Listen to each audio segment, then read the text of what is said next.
तो चलिए छात्रों, आपके सुबह के 6 बज चुके हैं और सुबह 6 बजे आपका यहाँ पे YouTube पर आग लगाने वाला वीडियो आ चुका है। आपका मैं यहाँ पे पार्ट फर्स्ट आपका लेके आ चुका हूँ। देखिए, मैंने यहाँ पे आपका सेट ए आपका कंप्लीट कर दिया है। प्रॉपर आपके A to Z आंसर आपको दे दिए। मात्र आपको यहाँ पे यदि आप सेट ए कर लिए और इसके बाद आपको मात्र आपको सेट बी रेडी करना है। यकीन मानो छात्रों, आज आपके विज्ञान के पेपर के एक भी क्वेश्चन बाहर नहीं जाएंगे, इसकी मैं 101% आपकी गारंटी लेता हूं। पूरा आपका यहाँ पे रियल पेपर आ चुका है। देखिए, आपको यहाँ पे पार्ट 1 में आग लगा देंगे। आपको यूट्यूब पर तहलका मचाने वाला वीडियो आ चुका है। एक भी क्वेश्चन आपका रियल पेपर ये आपका यहाँ पे होने वाला है। सेट बी के सारे क्वेश्चन आपके रियल पेपर के आपके क्वेश्चन के आपके पूरे समय हुए हैं। 100% आपका रियल पेपर। फटाफट देखिए, आप डाउट मत करिए, पढ़िए और फिर बताइए कि सर हमारा विज्ञान का पेपर आज तो एकदम आपका सेम टू सेम आया है। आप कुछ मत करिए। देखिए, आपको यहाँ पे क्या है, कोड आपका 200 दिया गया है। माध्यम हिंदी आपका यहाँ पे कुल क्वेश्चन आपके 22 हैं। आपके समय 3 घंटा। आपको 6 प्रश्न आपका दिया गया, पूरा प्रॉपर यहाँ पे देख सकते हैं, पूरा पेज आपके इसमें टोटल 6 क्वेश्चन है। सबसे पहले चलिए हम आपको सब छोड़ते हैं। आप यहाँ पे सबसे पहले क्वेश्चन नंबर आपका यहाँ पे 5 से स्टार्ट करते हैं, ठीक है। क्योंकि देखियो, ऑब्जेक्टिव क्वेश्चन आपको यहाँ पे सेट बी का आपको नहीं बताया जा रहा। आपको ओनली वन आपको यहाँ पे क्वेश्चन आंसर आपको यहाँ पे 2 पार्ट में खत्म कर देंगे। समय बहुत कम है, 4 घंटे समय है। 4 घंटे में एकदम गर्दा मचा दो। पूरा आंसर यहाँ पे रट कर एकदम मोटिवेशन लेकर तैयार करके जाओ। आपके एक भी क्वेश्चन यहाँ पे बाहर नहीं जाएंगे, ठीक है। तो यहाँ पर ये क्वेश्चन आपका 5वां आता है। क्वेश्चन क्या लिखा है, मनुष्य का आपका रक्तदाब किस यंत्र द्वारा मापा जाता है और एक स्वस्थ मानव आपके सामान्य प्रकुंचन दाब और आपके अनुशीतलन दाब आपका कितना होता है। बहुत सिंपल क्वेश्चन है। आपको देखिए, मनुष्य का रक्तदाब आपका जो आपका यंत्र होता है उसे कहते हैं आपका रक्तचाप मापी, ठीक है। आपको हिंदी में रक्तचाप मापी लिख देना है। रक्तचाप आप मापी लिखिए, इससे मापा जाता है। और इसके साथ आपको इसको स्फाइग्नो, ठीक है, स्फाइग्नोमीटर भी कहते हैं, ठीक है। स्फिग्नोमीटर भी आपका यहाँ पे कहते हैं, स्फाइग्नो या फिर स्फिग्नोमीटर भी कहा जाता है, ठीक है। आपका ये इसका क्या है, आपका इस यंत्र से मापा जाता है। और एक स्वस्थ मानव में आपका समान प्रकुंचन दाब और आपका अनुशीतलन दाब कितना होता है। तो इसका आंसर आपको लिखना है आपको यहाँ पे, ठीक है। आप समझ गए ना। और किस में मापते हैं, आपका एच, ठीक है, Hgmm, आपका Hgmm यानी आपका यहाँ पे पारे आपका मिलीमीटर में मापते हैं। और देखिए, आपका जो प्रकुंचन दाब होता है आपका यहाँ पे होता है 120 आपका होता है, Hgmm होता है, ठीक है। समझ में आया क्या, Hgmm। और आपका यहाँ पे अनुशीतलन दाब आपका होता है यहाँ पे आपका 80 आपका Hg और आपका mm होता है। समझ में आया। चलिए, आप यहाँ पे समझ में आ गया। आपको ऐसा लिखना है। आपको लिखना कैसे, आपको मैं आपको दिखा देता हूँ कैसे आपको इसका आंसर करना पड़ेगा। तो आप यहाँ पे देखेंगे तो आपको यहाँ पे आपको इस प्रकार से आपको यहाँ पे आंसर आपको लिख देना है। देखिए, आपको यहाँ पे लिखा गया पूरा आंसर। क्या लिखा आपको यहाँ पे, एक रक्तचाप मापने की मानक इकाई आपका mm, Hg पारे का मिलीमीटर है। उदाहरण के लिए समान दाब को आपके 120/80 लिखते हैं। मतलब 120 आपका क्या है यहाँ पे समान प्रकुंचन दाब है और अनुशीतलन दाब आपका यहाँ पे 80 हो जाएगा। आपको यहाँ पे लिख देना है, बस आपको इतने करना है। और आपका यहाँ पे स्फिग्नोमीटर या फिर आपका रक्तचाप मापी के द्वारा इसे मापते हैं। अपोहन क्या है, यानी कि आपका डायलिसिस क्या है। आपको ये क्वेश्चन पूछा गया, तो डायलिसिस बारे में चलिए आपको दिखाते हैं क्या होगा। अब उत्तर देखिए, आपको लिखना है आपका यहाँ पे अपोहन डायलिसिस रक्त शोधन की एक कृत्रिम आपका विधि है। और इस डायलिसिस की प्रक्रिया में तब अपनाया जाता है जब किसी व्यक्ति के वक्र यानी गुर्दे सही से काम नहीं कर रहे होते हैं और गुर्दे से जुड़े आपके रोग लंबे समय से मधुमेह रोग के रोगी, उच्च ताप रक्तदाब जैसी स्थितियों में कई बार आपका डायलिसिस की आवश्यकता होती है, ठीक है। आपको ये कहलाता है आपका यहाँ पे डायलिसिस। और आपको अपोहन से समझते क्या है, तो आपको यहाँ पे आपका वही चीज दिखा गया है, ठीक है। आप इसे अच्छे से लिख दीजिए, पूरा आंसर आपको यहाँ पे मिल जाएगा। और इसके अलावा चाहे तो आप यहाँ पे देख सकते हैं पूरा आंसर।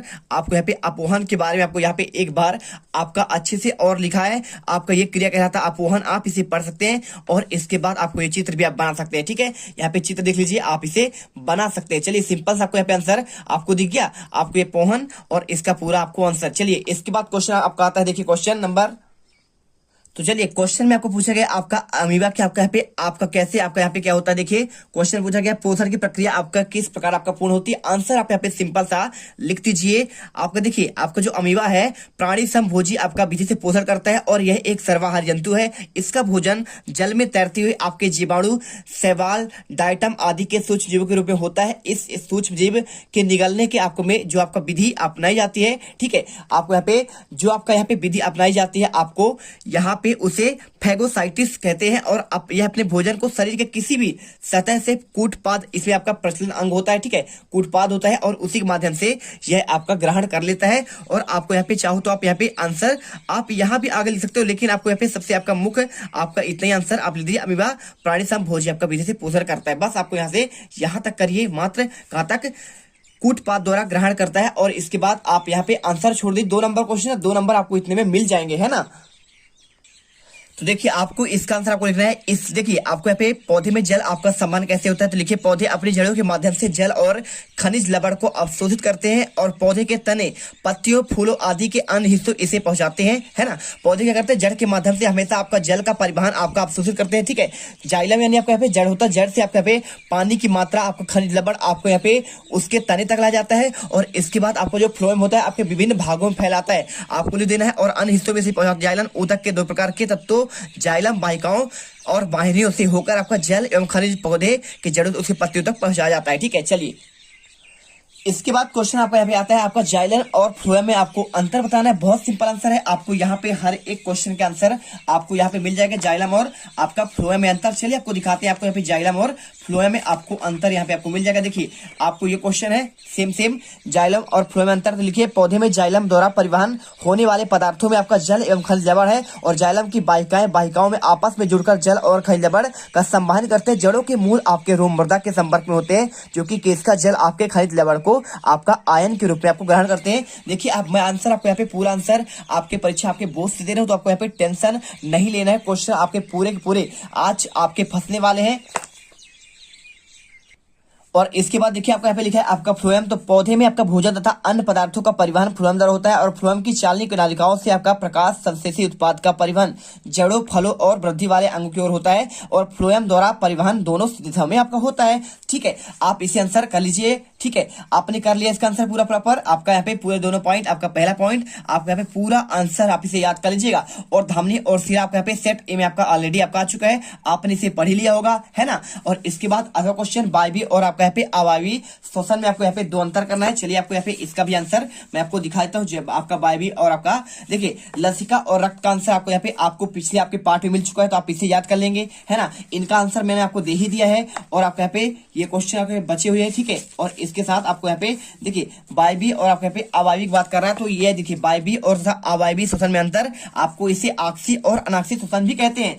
आप आंसर लिखिए ऑक्सीजन की उपस्थिति में भोज्य पदार्थों का ऑक्सीकरण ऑक्सी श्वसन कहलाता है। देखिए ऑक्सीजन की उपस्थिति रहेगा तो आपका पे ऑक्सीकरण होगा, तो आपको उसे ऑक्सी श्वसन कहलाएगा। और ऑक्सीजन की अनुपस्थिति में भोज्य पदार्थों का आपका यहाँ पे क्या होगा, ऑक्सीकरण होगा, उसे कहेंगे आपका अनाक्सी श्वसन। और इसमें ग्लूकोज का पूर्ण आपका ऑक्सीकरण होता है और अंत में CO2 और आपका H2O बनता है। और इसके बाद देखिए इसमें ग्लूकोज के अणु अपूर्णकरण आपका होता है, अंत में आपका CO2 और एल्कोहल बनता है। और इसमें देखिए यह क्रिया माइटोकॉन्ड्रिया और कोशिका द्रव में संपन्न होते हैं, जबकि इसमें संपूर्ण प्रक्रम केवल आपके कोशिका द्रव में संपन्न होते हैं। इसमें आपके 38 ATP अणु बनते हैं, इसमें मात्र आपके 2 ATP अणु बनते हैं। 5वां पॉइंट आपको यहाँ पे समीकरण इनका दिखा देना है। देखिए 673 किलो कैलोरी इसमें उष्मा आपका यहाँ पे क्या हुई, रिलीज हुआ। और इसमें आपका मात्र आपका 21 कैलोरी, आपको यहाँ पे 2 ही लिखना है, 2 नंबर क्वेश्चन है, आप यहाँ पे 2 याद करिए। इसके बाद आमाशय तथा छोटी आंत में श्लेष्मा की मोटी परत क्यों आपका आवश्यक है, आपको इसका आंसर देना है, ठीक है। तो देखिए आपको आंसर लिखना है, आमाशय ग्रास नली और आपके छोटी आंत के बीच में स्थित होता है और यह छोटी आंतों में आंशिक रूप से पचे भोजन, ठीक है, अम्नाल आपका यहाँ पे को भोजन भेजने से पहले अबाध पेठी एठर के माध्यम से भोजन के पाचन में सहायता के लिए आपका प्रोटीन पाचक प्रकीर्ण और तेज अम्लों का आपका स्रावित करता है, ठीक है। आपको यहाँ पे लिखना पड़ेगा। और उसके बाद लिखिए ये आमाशय में हाइड्रोक्लोरिक अम्ल का स्त्राव करती है और श्लेष्मा की ग्रीवा कोशिकाएं में ऊपर उपकला में मौजूद होती है। आमाशय में श्लेष्मा का स्त्राव करती है और जठर रस में आपका श्लेष्मा और बाइकार्बोनेट अत्यधिक केंद्रित आपका हाइड्रोक्लोरिक अम्ल श्लेष्मक उपकला के स्नेह सुरक्षा में भूमिका आपका निभाता है। आपको आंसर आपको लिख देना है। इसके बाद इसलिए आपको यहाँ पे आमाशय और छोटी आंत में श्लेष्मा आपका मोटी परत आपका आवश्यक है। और इसके बाद देखिए आपको यहाँ पे क्या लिखा है, एटीपी का पूरा नाम क्या है, तो एटीपी का पूरा नाम आपका होता है, आपको मैं आपको इसी बता देता हूँ, एटीपी आपका एसी नोड। और इसके बाद आपको यहाँ पे लिख देना है ट्राई फास्फेट, ठीक है। आप यहाँ पे फास्फेट लिख दीजिए, आंसर आपका पूरा हो जाएगा। और इसे ऊर्जा मुद्रा क्यों कहते हैं, आपको इसका आंसर बताना है। तो देखिए आपको लिखना है एटीपी जीवो में आपका कोशिका का आपका ऊर्जा सिक्का, यानी आपका यहाँ पे यही इसी की बात कर रहा है, आपका क्या कर रहा है, ऊर्जा मुद्रा की, ठीक है। ऊर्जा आपका सिक्का कहलाता है जो ऊपर आपका स्तर में कमी होने पर क्या होता है, जैसे कि आपको यहाँ पे क्या आप भोजन किए, भोजन आपको यहाँ पे कार्बोहाइड्रेट मिला यानी आपको ऊर्जा मिला, ठीक है, एनर्जी मिला, तो उससे यह क्या करता है एटीपी के रूप में उसे संचित कर लेता है। और जब आप कभी भूखे होते हैं, कभी आप 2 दिन तक खाना नहीं खाते हैं, तो पुनः क्या होता है आपका यहाँ पे एटीपी आपका ग्लूकोज के रूप में टूटकर आपको यहाँ पे ऊर्जा प्रदान करता है। और इसीलिए इसे कहते हैं आपको यहाँ पे ऊर्जा, आपका यहाँ पे आपका ग्रह कहते हैं। आप इसे लिख दीजिए, यहाँ पे कमी होने पर टूटकर तुरंत आपका उपलब्ध कराता है, और ऊर्जा स्तर से अधिक ऊर्जा प्राप्त करना एटीपी से तुरंत आपका यहाँ पे आ जाता है, अर्थात आवश्यक समय में ऊर्जा उपलब्ध कराता है। यहाँ पे आंसर कर लीजिए। और इसके बाद क्वेश्चन देखिए क्या लिखा है, क्वेश्चन आपका लिखा है निम्नलिखित शब्दावली आपको परिभाषित करना है, आपका ध्रुव और वक्रता केंद्र, ठीक है। क्वेश्चन नंबर 9 से चलिए आंसर देखते हैं। आपको क्वेश्चन आपको यहाँ पे इसी पर मिल जाएगा, आपको यहाँ पे परीक्षा आपके बोर्ड पर हर एक क्वेश्चन आपको मिलने वाले, देखिए फटाफट इनके आंसर हम यहाँ पे देखेंगे, ठीक है। तो यहाँ पर देखिए आपको सबसे पहले आपका वक्रता केंद्र के बारे में, गोली दर्पण को जिस खोखले आपका गोले का कटा हुआ भाग माना जाता है, उस खोखले गोले के केंद्र को आपका वक्रता केंद्र कहते हैं। इसे सी से देखिए आपका ये गोला है, आपका इसका मध्य बिंदु आपका कहलाएगा, आपका केंद्र कहलाएगा, ठीक है, आपको यही कहलाएगा। और इसके बाद आपका यहाँ पे पूछा गया था, देखिए वक्रता त्रिज्या आपका पूछे तो लिख दीजिए गोली दर्पण का जिस कटा हुआ गोले का भाग माना जाता है, उस गोले की आपको त्रिज्या को वक्रता त्रिज्या कहते हैं। देखिए आपका ये आर आपका यहाँ पे आपका ये दिख रहा है, आपको ये वक्रता त्रिज्या कहलाएगा आर, और आपको यहां से यहां तक की दूरी। और इसके बाद आपका यहाँ पे ध्रुव दिया गया, ध्रुव क्या होता है, गोलीय दर्पण की पृष्ठ आपका सतह का मध्य बिंदु आपका ध्रुव कहलाता है, और यहाँ पर पी बिंदु से आपको दर्शाया गया है। देखिए आपका ये कहला जाएगा, आपका जो पी दिया गया है आपको ये आपका ध्रुव कहलाता है। और इसके बाद देखिए यहाँ पे आपको यदि कोई पूछे मुख्य अक्ष क्या है, तो दर्पण के ध्रुव आपका पी और वक्रता केंद्र आपको सी को मिलाने वाली आपको रेखा को आपको यहाँ पे दर्पण के आपका मुख्य अक्ष कहते हैं। देखिए आपका ये सी और पी को मिलाने वाली रेखा आपको ये वाली है, आपको इसके प्रिंसिपल अक्ष कहते हैं, आपको यही आपका यहाँ पे मुख्य बिंदु है। और इसके अलावा देखिए आपका मुख्य फोकस पूछा गया है, तो आपका यहाँ पे फोकस आपको यहाँ पे देखिए दर्पण के आपके समांतर दर्पण के आपतित होने वाली प्रकाश की किरण परावर्तन के बाद जिस बिंदु पर मिलती है उसे कहते हैं यहाँ पे क्या कहते हैं, मुख्य फोकस कहते हैं। आप इन्हें अच्छे से याद करिए। फोकस दूरी क्या है, आप इसे पढ़ लीजिए, किसी दर्पण के ध्रुव पी से मुख्य फोकस के मध्य आपकी दूरी मुख्य फोकस दूरी कहलाता है, आपका एफ से प्रदर्शित करते हैं। और एफ बराबर r/2 यानी आपका यहाँ पे त्रिज्या की आधी होती है, आप इसे पढ़ लीजिएगा, ठीक है। चलिए यहाँ पे आपको हो गया, मेन आपके यहाँ पे आपके कंप्लीट होते हैं। और इसके अलावा आपके यहाँ पे देखिए कुछ आपके क्वेश्चन अगला दिया गया है, क्वेश्चन नंबर आपके यहाँ पे 9 नंबर देखिए क्या लिखा, दाढ़ी बनाने के लिए आपको अवतल दर्पण का उपयोग क्यों करते हैं, आपका क्वेश्चन। और इसका आंसर आपको बहुत ही अच्छे तरीके से देखिए, आप यहाँ पे दाढ़ी बनाने के अवतल दर्पण ही आपका उपयोग थे, आपको कारण बताइए। तो जब अवतल दर्पण को दाढ़ी के पास रखते हैं तो दर्पण के मुख्य फोकस और उसके ध्रुव के बीच आपका स्थित होने से दाढ़ी की आवर्धित और आपका सीधा प्रतिबिंब बनता है, जिससे दाढ़ी के छोटे छोटे बाल भी दिखाई देते हैं, अतः दाढ़ी बनाने में आपका आसानी रहती है। आपको आंसर यहाँ पे इसका कर देना है, आपका यहाँ पे आपका रियल आपका आंसर मिल जाएगा। और इसके बाद देखिए क्वेश्चन आपको यहाँ पे दिया गया है, क्वेश्चन नंबर 10, प्रकाश का अपवर्तन क्या है, आपको इसका आंसर आपको हम बताएंगे, ठीक है। तो चलिए आपको इसका आंसर लिखना है, प्रकाश की किरण का किसी आपका एक पारदर्शी माध्यम से दूसरे पारदर्शी माध्यम में जाने पर माध्यम बदलते समय अपने सरल मार्ग में आपका विचलित हो जाने की घटना प्रकाश का अपवर्तन कहलाती है। क्या कहलाती है, जब एक माध्यम से दूसरे माध्यम में प्रकाश जाता है तो अपने मार्ग से विचलित हो जाता है, उसे कहते हैं प्रकाश का अपवर्तन। आपने पढ़ा होगा, कैसे पढ़े होंगे, आपने पढ़ा कि नहीं पढ़ा, पढ़ा होगा। आपका प्रकाश का अपवर्तन आप अच्छे से पढ़ लीजिए और उसे आपको याद करना है। और इसके बाद देखिए क्वेश्चन आपको यहाँ पे दिया है, क्वेश्चन 12 आपको यहाँ पे लेंस के आपको यहाँ पे देखिए आपका आवर्धन किसे कहते हैं, पहले आप इसका आंसर देखिए क्वेश्चन नंबर 10 का। तो आपको इसका आंसर लेंस के आवर्धन की बात कर रहा है, तो आपको यहाँ पे देखिए आवर्धन क्या होता है, देखिए आपको किसी प्रकाशिक युक्ति द्वारा उत्पन्न आवर्धक वह अपेक्षित विस्तार है जिसमें ज्ञात होता है कि उस युक्ति द्वारा बना प्रतिबिंब आपका बिंब की अपेक्षा कितना आपका गुना आवर्धित है। आपको आंसर आवर्धन m बराबर प्रतिबिंब की ऊंचाई और आपका बिंब की आपके यहाँ पे ऊंचाई आपको करना पड़ेगा। और इसके बाद क्वेश्चन 11वां, वाहनों में पीछे देखने के लिए किस दर्पण का उपयोग करते हैं, आपको आंसर देखिए आपको यहाँ पे वाहनों की बात कर रहे हैं, आपका आंसर ये वाला भी मिल जाएगा, आपको इसी मिलेगा। देखिए ये आपके यहाँ पे है ना, क्वेश्चन नंबर 9 देखिए वाहनों को पीछे देखने के लिए आपको किस दर्पण का उपयोग करते हैं, आंसर करिए। उत्तल दर्पण में छोटा और सीधा प्रतिबिंब बनता है, अतः पीछे से आने वाले वाहनों को आसानी से देखा जा सकता है, अतः उत्तल दर्पण का उपयोग किया जाता है। और इसके बाद देखिए क्वेश्चन आपके यहाँ पे प्रकाश का परावर्तन आपका क्या है, अपवर्तन आपने पढ़ लिया। अब यहाँ पे पढ़िए आपका प्रकाश का परावर्तन। तो परावर्तन क्या होता है, चलिए आपको इसका आंसर हम आपको देते हैं।